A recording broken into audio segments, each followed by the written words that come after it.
ప్రతి ఒక్కరు ఆర్టిస్టుల కామెడీ చాలా బాగుంది. అసలు ఫస్ట్ హాఫ్ ఎంత బాగుందో సెకండ్ హాఫ్ ఎంత బాగుంది. ఫస్ట్ నుంచి లాస్ట్ ఎండింగ్ వరకు కూడా సినిమాకి ఎక్కడ బోర్ అనేది ఉంటుంది. అసలు ఎంజాయ్ చేస్తారు. సినిమాకి వచ్చిన ప్రతి ఒక్కరు మాత్రం కూర్చున్న మాత్రం లోపల థియేటర్లో మాత్రం అంత ఎంజాయ్ చేస్తాం.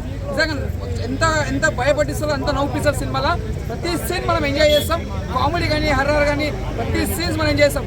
అందులో ఒకటి రియల్గా చెప్పాలంటే ఒక చిన్న పిల్లకి ఒక బొమ్మ దొరుకుతుంది. ఆ బొమ్మ నుంచి సినిమా ఉంటుంది. రియల్ లైఫ్లో కూడా బొమ్మ దొరుకుతుంది తీసుకోవద్దు అన్నట్టు ఒక సినిమా తీసిర్రు. అది జాగ్రత్త పడాలి. ఎవరైనా పాత బొమ్మను తీసుకుంటారు. అలాంటి బొమ్మలు ఎక్కడ పడినా కూడా తీసుకోవద్దు అన్నట్టు ఒక రెస్పాన్సిబుల్ కంపల్సరీ చెప్తున్నా. చాలా జాగ్రత్తగా ఉండాలి. ఇంకోటి సినిమా మాత్రం చాలా బాగుంది. అలా ఆలియా బొమ్మ తీసుకొని వస్తాడు. లాస్ట్ వరకు తీసుకొస్తాడు. ఆలీ కామెడీ కానీ లాస్ట్ వరకు చాలా బాగుంటుంది. ఇంకోటి సునీల్ యాక్టింగ్ కానీ చాలా బాగుంటుంది. వెన్నెల కిషోర్ ఈ సినిమాకి చాలా ప్రాణం పోసి చాలా కష్టపడ్డాడైనా ఈ సినిమా కోసం. నిజంగా చెప్తున్నా హ్యాట్సాప్ చెప్పండి డైరెక్టర్కి. ప్రతి సీన్ ఎంజాయ్ చేస్తాం. నీకు ఎక్కడ బోర్ అనేది లేదు. సినిమా చాలా బ్లాక్ బస్టర్. సినిమా ఓకే కామెడీగా బాగుంది కానీ హర్రర్గా అయితే మాత్రం అంత ఏమీ ఎఫెక్ట్ అనిపించలేదు. సో అంటే సినిమా అంతా కూడా నైట్ మోడ్లో హర్రర్ అంటే దెయ్యాలు వస్తుంటే కనుక భయపడుతూ ఉంటారు. పగల్లో దెయ్యాలు వస్తే మామూలుగా రంగు వేసుకుని దెయ్యాలు ఆర్టిస్ట్ నుంచున్నట్టే ఉంటుంది. సో అదొక్కటే తప్పించి మిగతాదంతా ఓకే. అంటే స్టోరీ కూడా రెగ్యులర్ స్టోరీ అంత ఆ పార్ట్ 1తో చూసుకుంటే ఏదో ముఖ్యంగా అంటే ఇక మామూలు ఎలివేషన్స్ ఉండవేమో. అంటే రావు రమేష్ గారి క్యారెక్టర్ కానీ ఇవన్నీ ఎలా ఉంటాయని అనుకున్నాం. కానీ అదేంటంటే ఆయన కొడుకు పగ తీర్చుకున్నట్టుగా ఒక క్యారెక్టర్ సృష్టించారు. సో మధ్యలో ఈ కృష్ణానగర్ కష్టాలు, ఒక డైరెక్టర్ పడే కష్టాలు, అవసరమైతే కృష్ణానగర్లో డైరెక్టర్లకి ఆత్మలు ఇచ్చినా కూడా సినిమా తీసేస్తారనేది ఒక కాన్సెప్ట్లో చూపించారనమాట. ఫస్ట్ హాఫ్ అంతా కూడా ఒక డైరెక్టర్ పడే కష్టాలు చూపించారు. సెకండ్ హాఫ్ అంతా ఆ ఫస్ట్ పార్ట్లో జరిగిన ఆ పగలు, ఆ ప్రతీకారాలన్నీ చూపించారు. సో నాకు బాగా నచ్చింది ఏంటంటే చిరంజీవి గారికి చాలామంది అభిమానులు ఉన్నారు, విపరీతమైన అభిమానులు ఉన్నారు.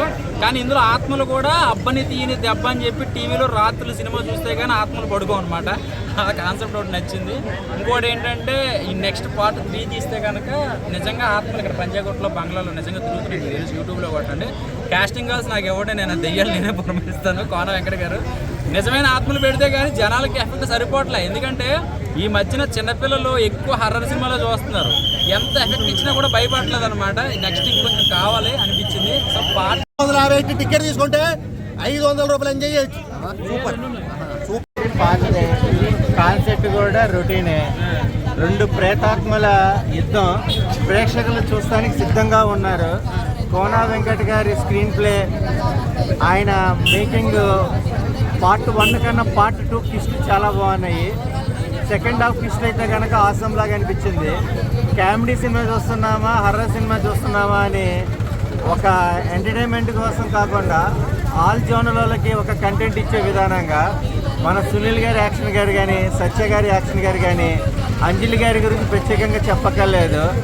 ఈ స్క్రిప్ట్ తగ్గట్టుగా ఒక హర్రర్ని హైలైట్ కాకుండా కామెడీ జోనర్గా చూసుకొని ఒక మంచి ఎంటర్టైన్మెంట్ ఇచ్చారు. All the best movie team, all the best Geethanjali 2.